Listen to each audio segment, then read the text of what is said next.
Hello everyone. Welcome back to another high-flying episode of the Capibaras English podcast.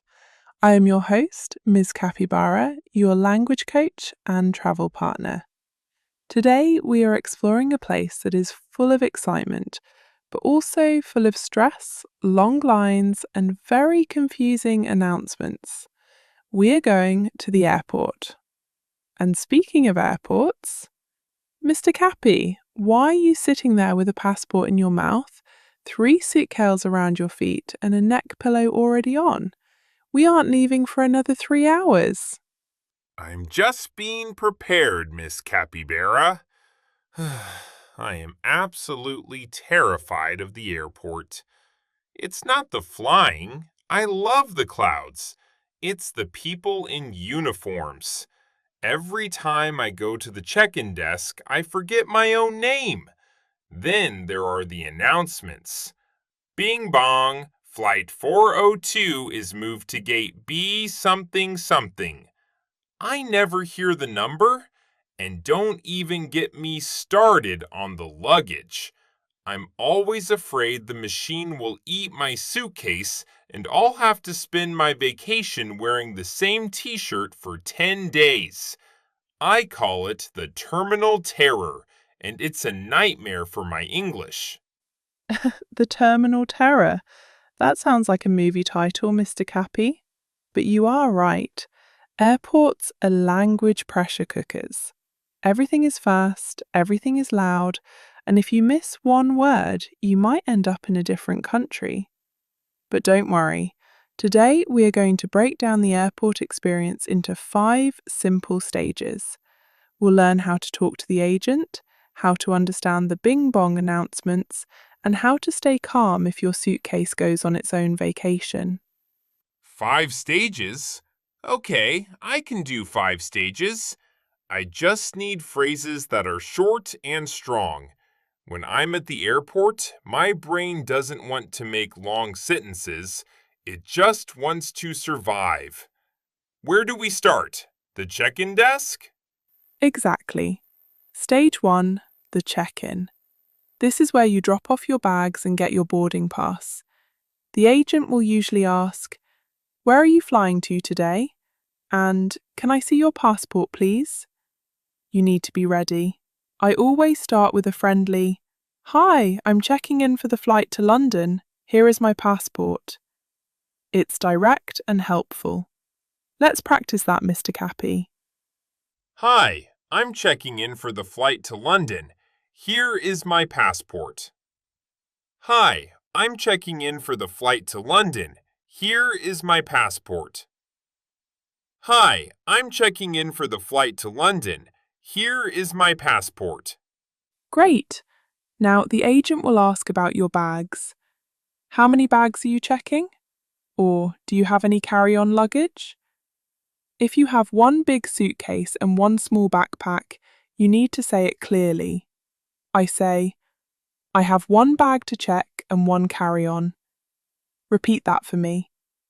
I have one bag to check and one carry-on. I have one bag to check and one carry-on. I have one bag to check and one carry-on. Now, here is the scary part, the weight limit. If your bag is too heavy, the agent will say, "Your bag is overweight." You need to ask what to do. You can say, "How much is the overweight fee?" Or, "Can I move some items to my carry-on?" This second one is a great money saver phrase. Let's practice that. I definitely need that because I always pack too many snacks. Can I move some items to my carry-on? Can I move some items to my carry-on? Can I move some items to my carry-on? Perfect. Now, the agent will ask about your seat preference. Would you like a window or an aisle seat? Don't just say window. Use a polite phrase. I say, "I'd prefer a window seat if possible, please." Practice that. I'd prefer a window seat if possible, please. I'd prefer a window seat if possible, please. I'd prefer a window seat if possible, please. Now, stage 2, security. This is where you have to take off your shoes and put your laptop in a bin. The security officers are usually very fast and can sound a bit grumpy. They will say, "Empty your pockets," or "Laptop's out." You don't need to say much here, but if you aren't sure about something, you must ask. For example, if you have a bottle of water, you can ask, "Can I take this through, or do I need to throw it away?" Try it. Can I take this through or do I need to throw it away? Can I take this through or do I need to throw it away? Can I take this through or do I need to throw it away? Great. Now stage 3, the gate. You've passed security, you've bought a very expensive sandwich, and now you are waiting. This is when the bing bong announcements happen. If the announcement is confusing, you need to go to the gate agent. I use this phrase. "Excuse me, was that an announcement for the flight to London? I didn't quite catch the gate number." This "I didn't quite catch it" is a very natural way to say you didn't hear. Let's practice. I didn't quite catch the gate number. I didn't quite catch the gate number. I didn't quite catch the gate number. Now, what if the screen says delayed? This is the nightmare scenario. You need to know what's going on. You go to the desk and ask, "How long is the delay, and will I make my connecting flight?" This connecting flight is the most important part if you have to change planes. Let's practice that. How long is the delay? And will I make my connecting flight? How long is the delay? And will I make my connecting flight? How long is the delay? And will I make my connecting flight? Now, let's imagine the delay is very long, maybe 5 hours. The airline should give you something for the wait. I'm not afraid to ask. I say, "Since the flight is delayed for 5 hours, are you providing any meal vouchers?" A voucher is like a coupon for free food. Practice asking for that. Free food? Yes, please. Are you providing any meal vouchers? Are you providing any meal vouchers? Are you providing any meal vouchers? Exactly. Now, stage 4, boarding. They call your group number. You walk down the tunnel and find your seat. But wait, someone is sitting in your seat. This is very awkward. You need to be polite but firm. You can say, "I'm sorry, but I think you might be in my seat. I have 14A. It's better than just pointing and shouting. Let's practice that. I'm sorry, but I think you might be in my seat. I'm sorry, but I think you might be in my seat. I'm sorry, but I think you might be in my seat. Perfect. Now you are on the plane. The flight attendant asks if you want a drink. But you are cold. You can ask for a blanket. I say, "Could I have a blanket and a pillow, please? It's a bit chilly in here." Try that. Could I have a blanket and a pillow, please? Could I have a blanket and a pillow, please? Could I have a blanket and a pillow, please? Now, the final stage. Stage 5, the baggage claim. You've landed, you're tired, and you're waiting at the carousel. One bag comes, 2 bags come, but yours never arrives. The carousel stops. This is the moment of lost luggage. You need to find the baggage service desk. When you get there, you need to report the problem. I say, "My bag didn't come out on the carousel. I'd like to file a lost luggage report, please." Let's practice that "file a report" phrase. This is my biggest fear. I'd like to file a lost luggage report, please.